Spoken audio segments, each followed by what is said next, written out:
ایک دور دراز ملک میں ایک بادشاہ کا بیٹا تھا جس کا نام زید تھا۔ زید نہ صرف دل کا اچھا تھا بلکہ وہ ایک بہادر اور جرت مندانہ لڑکا تھا، مگر اس کی زندگی میں کچھ کمی تھی۔ اسے کبھی ایسا لمحہ نہیں ملا تھا جو اس کی روح کو سکون دے سکے، اس کی زندگی میں رنگ بھر سکے۔ زید کے دل میں ہمیشہ ایک خالی جگہ تھی جسے وہ کسی طرح بھرنے کی کوشش کرتا تھا۔ بادشاہ کے محل میں رہتے ہوئے زید کا وقت زیادہ تر دربار اور حکومتی امور میں گزرتا تھا، مگر اس کی روح ہمیشہ کسی ایسی چیز کی تلاش میں رہتی تھی جو اسے سکون دے سکے۔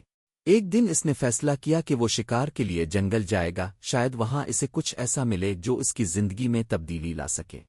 اس کے دوست اور درباری بھی اس کے ساتھ تھے۔ جنگل کی طرف روانہ ہونے کے بعد زید اور اس کے ساتھی ایک ایسی جھیل کے کنارے پہنچے جو ہر کسی کے لیے ایک اسرار بن چکی تھی۔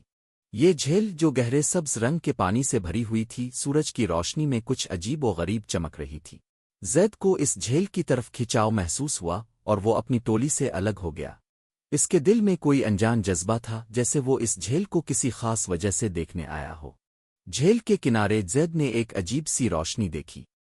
یہ روشنی کسی طلسمی چیز کی مانند لگ رہی تھی۔ جب وہ روشنی کے قریب پہنچا، اس نے ایک خوبصورت لڑکی کا سایہ دیکھا جو جھیل کے پانی میں کچھ تلاش کر رہی تھی۔ اس لڑکی کا لباس رنگین تھا اور اس کے قدم بہت نرم تھے، جیسے وہ ہوا کی طرح چل رہی ہو۔ یہ لڑکی سنڈریلا تھی۔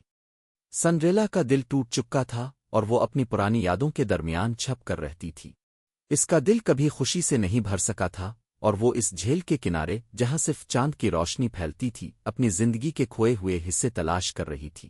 زید نے سنڈریلا کو دیکھا اور دل میں ایک جذباتی تعلق محسوس کیا۔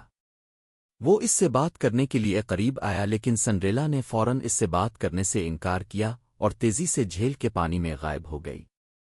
زید نے اس کا پیچھا کیا، مگر سنڈریلا بہت تیز تھی اور اس کی دھند میں غائب ہو گئی۔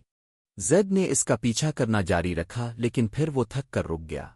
اس وقت ایک عجیب اور جادوئی جانور اس کے سامنے آ گیا۔ وہ جانور ایک پرانے درخت کے نیچے چھپ کر بیٹھا تھا اور اس کی آنکھوں میں ایک خاص چمک تھی۔ جانور نے زید سے کہا، تمہیں سنڈریلا تک پہنچنے کا راستہ چاہیے، لیکن اس کے لیے تمہیں اپنی زندگی کی حقیقتوں کو سمجھنا ہوگا۔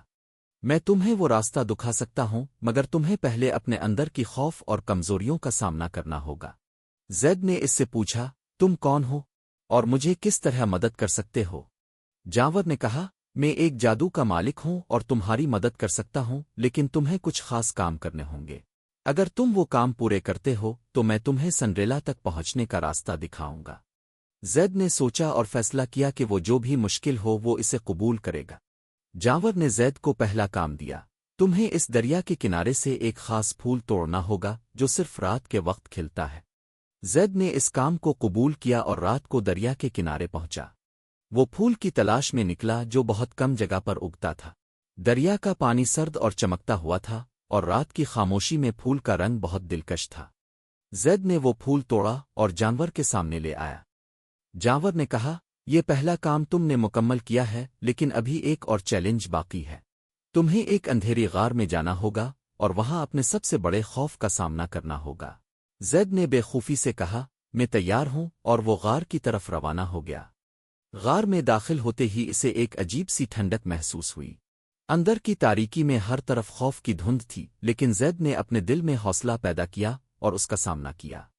اس نے اپنے خوف پر قابو پایا اور غار کے آخری حصے تک پہنچا۔ جب وہ غار سے باہر نکلا، جانور نے اس کی حوصلہ افزائی کی اور کہا، اب تمہاری روح مضبوط ہو چکی ہے۔ تم نے اپنے اندر کے خوف اور کمزوریوں کا سامنا کیا ہے۔ اب میں تمہیں سنڈریلا تک پہنچنے کا راستہ دکھا سکتا ہوں۔ جانور نے زید کو ایک جادوئی راستہ دکھایا جو سنڈریلا تک پہنچا تھا۔ زید نے اس راستے پر چلنا شروع کیا اور آخرکار وہ سنڈریلا تک پہنچ گیا۔ سنڈریلا نے زید کو دیکھا اور پہچان لیا۔ اس کی آنکھوں میں ایک خاص چمک تھی، جیسے وہ جان گئی ہو کہ زید نے اپنی اندر کی حقیقت کو سمجھ لیا ہے۔ زید نے سنڈریلا سے کہا، میں نے اپنے خوف کا سامنا کیا ہے اور اب میں تمہیں اپنے ساتھ لے جانا چاہتا ہوں تاکہ ہم دونوں اپنی زندگی میں خوشی تلاش کر سکیں۔ سنڈریلا نے اس کی بات سنی اور اس کی آنکھوں میں ایک ہنسی آئی۔ تم نے اپنی زندگی کو تبدیل کرنے کی جو کوشش کی ہے وہ تمہاری اصل طاقت ہے۔ میں تمہارے ساتھ ہوں اور اب ہم دونوں مل کر اپنے راستے کو روشن کریں گے۔ اس کے بعد جانور، جو جادو کی ایک پرانی روح تھی، اپنے کام کو مکمل سمجھ کر غائب ہو گیا۔ اس نے زید اور سنڈریلا کی زندگیوں کو بدلنے میں مدد کی تھی اور اب وہ دونوں ایک نئی زندگی کی طرف بڑھ رہے تھے۔ یہ کہانی ہمیں یہ سکھاتی ہے کہ زندگی میں مشکلات اور خوف کا سامنا کرنا ضروری ہے، کیونکہ یہ ہمیں ہماری اصل طاقت اور حقیقت کو سمجھنے میں مدد دیتے ہیں۔ اور جب ہم اپنے دل کی آواز پر چل کر اپنی مشکلات کا مقابلہ کرتے ہیں تو ہم کامیابی کی راہوں پر قدم بڑھاتے ہیں۔